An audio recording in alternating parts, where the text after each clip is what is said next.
We now return to oil tankers on Modern Marvels. Today's global tanker fleet provides an essential lifeline to the industrialized nations of the world. But transferring oil by ship isn't new. Its history dates back thousands of years, when the Greeks, Romans, and Phoenicians transported oil across the Mediterranean Sea. No, not petroleum oil. Olive oil. Like petroleum oil, olive oil was the most important commodity of its day, and it commonly served as the financial backbone for an exporting nation's economy. Wood ships fitted with multiple sails were built to reach trading posts throughout the Mediterranean.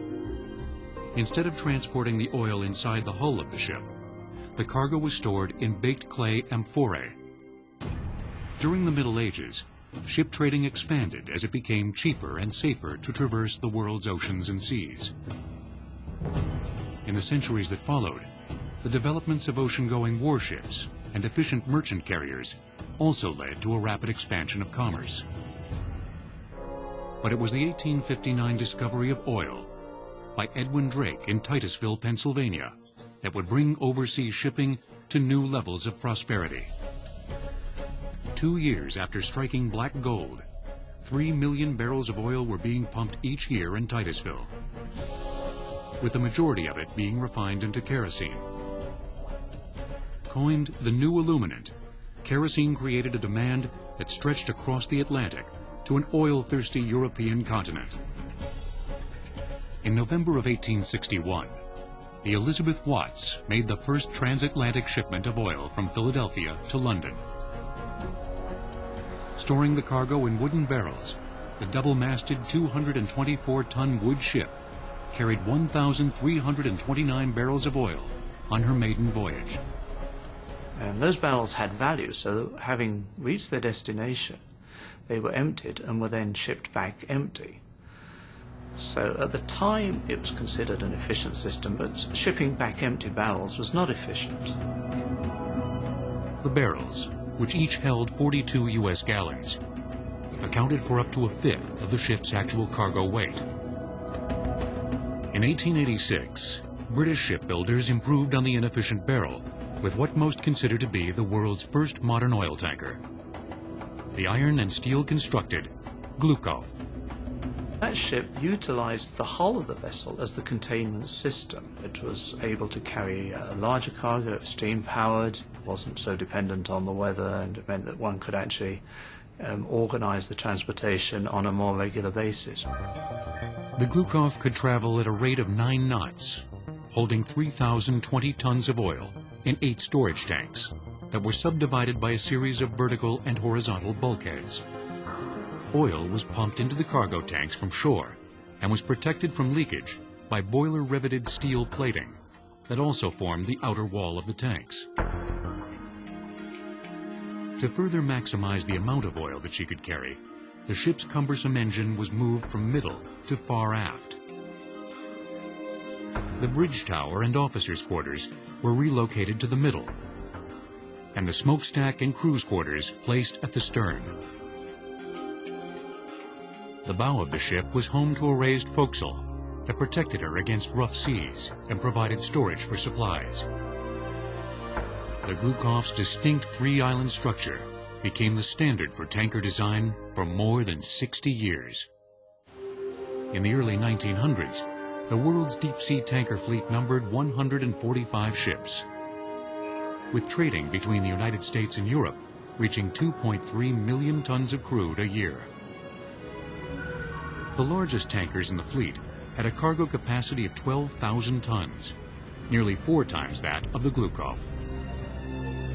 But this increase in tanker size began to compromise their seaworthiness. Sir Joseph Isherwood came up with a solution in 1906.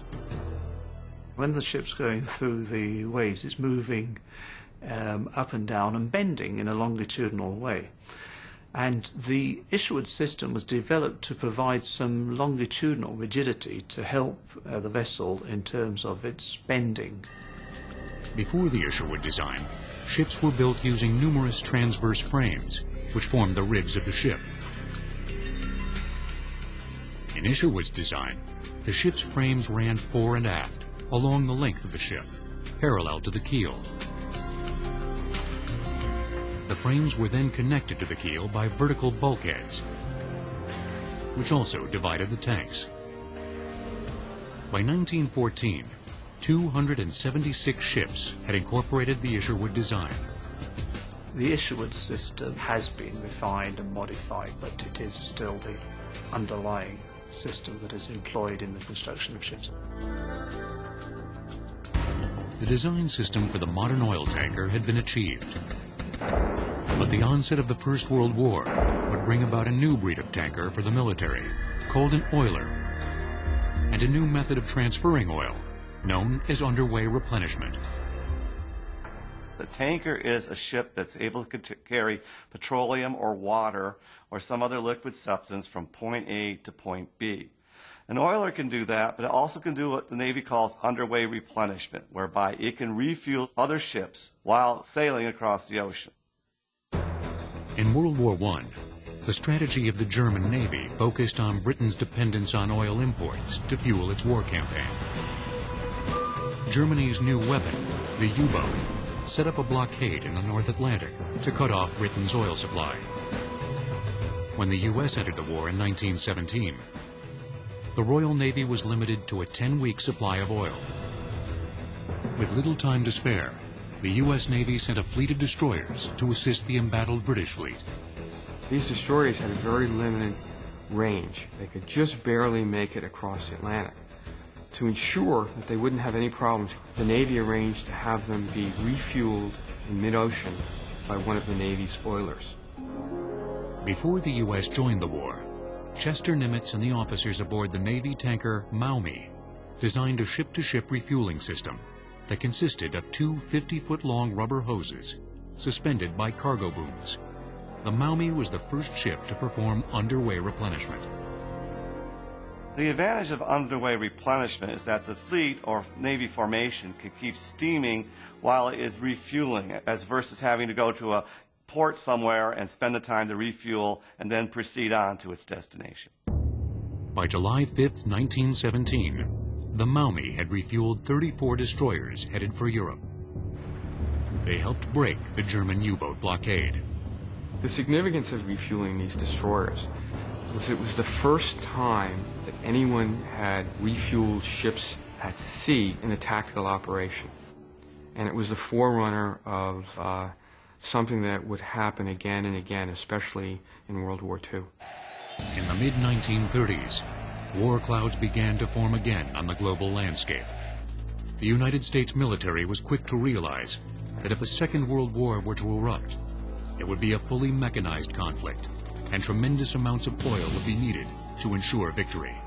The Navy laid out a very detailed structural plan on how the Navy was going to get from the west coast of the United States to the Far East to be able to engage its main enemy, which it felt was Japan. So it knew in the interwar years that refueling at sea would become a critical element of this. Towards the commercial tanker industry for assistance. In 1939, the Navy purchased the 553-foot tanker Cimarron from the Standard Oil Company. She was a very unusual ship. She was fairly large, but more importantly, she had twin screws. It's a very fast ship with a bulbous bow. They allowed the ship to have a speed of 18 knots at a time when 14 or 15 knots was the norm for a fast commercial tanker. And this speed was very important because this would allow the ship to steam with the fleet. The Cimarron became the prototype fleet oiler for the Navy.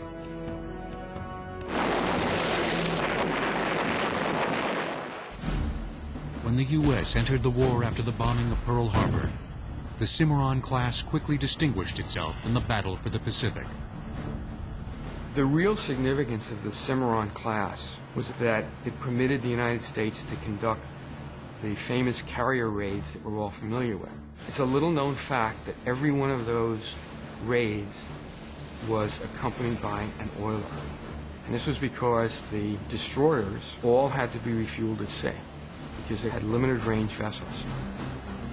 In addition to refueling at sea, the U.S. military needed to transfer millions of gallons of oil to the thousands of tanks, trucks, and planes that would be needed in Europe and along the Pacific fronts.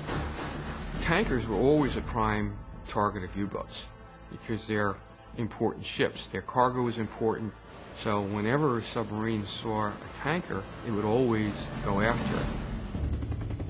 The Allied forces were faced with the challenge of building tankers faster than the Axis powers could sink them. Their answer was the T-2 tanker. It was a standard design which allowed the ships to be built very quickly. They actually would construct segments on shore and then bring them to the building yard, and each time they built a tanker, they learned how to build it faster or quicker. About 525 of them were built throughout the war. They could do about 15 knots. They could carry all forms of petroleum. They were very instrumental in being able to support our forces overseas with large amounts of petroleum products. By the end of the war, the Navy's oilers and tankers have provided an invaluable lifeline of fuel to the Allied forces. While the oil tanker of World War II had achieved new levels of performance and size, a booming post-war economy was about to give rise to the oil tanker tycoon and the dawn of the supertanker. During the invasion of Okinawa in World War II, oilers delivered over 10 million barrels of fuel oil to the fleet at sea by underway replenishment. Oil tankers will return on Modern Marvels.